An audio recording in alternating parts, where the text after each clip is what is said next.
ગુજરાત સ્થાપના દિવસ અંતર્ગત મતદાન જાગૃતિ અર્થે એકતાનગરથી બાઇક રેલી યોજાઈ। લોકશાહી પ્રક્રિયામાં મતદાર એ રાજા ગણાય છે।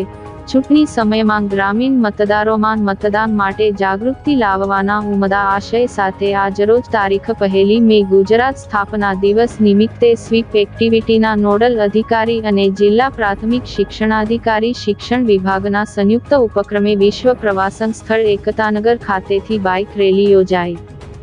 જેમાં 300 જેટલા શિક્ષણ અને આરોગ્ય વિભાગના કર્મીઓ ઉત્સાહભેર જોડાયા હતા અને મતદાન કરીને આપણે લોકશાહીના અવસરમાં સહભાગી બની અમૂલ્ય અને પવિત્ર મતાધિકારનો ઉપયોગ કરીએ અને જાગૃત નાગરિક તરીકે અન્યને પણ જાગૃત કરી તેવી પ્રતિબદ્ધતા વ્યક્ત કરી હતી। આ પ્રસંગે સ્વીપ એક્ટિવિટીના નોડલ ઓફિસર અને જિલ્લા પ્રાથમિક શિક્ષણાધિકારી નિશાંત દવેએ જણાવ્યું હતું કે લોકસભા ચૂંટણી 2024ના મહાપર્વમાં જિલ્લાના તમામ મતદારો વધુમાં વધુ મતદાન કરે અને પોતાના મતાધિકારનો ઉપયોગ કરે તે માટે સ્વીપ પ્રવૃત્તિઓ અંતર્ગત આજે બાઇક રેલી દ્વારા મતદારોમાં મતદાન પ્રત્યે સભાનતા કેળવવાનો પ્રયાસ કરાયો છે।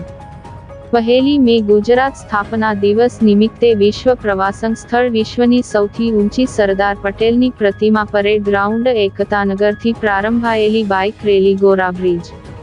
ભાણદરા ચોકડી, વાવડી, જકાતનાકા, ગાંધી ચોક, હરસિદ્ધિ માતાના મંદિર, સફેદ ટાવર, સંતોષ 4 રસ્તા, કાળિયાબુ થઈને રાજપીપલા નગરમાં મુખ્ય માર્ગો પર ફરી હતી। આ રેલી ખામર, ખુટા આંબા, મોવી ચોકડી,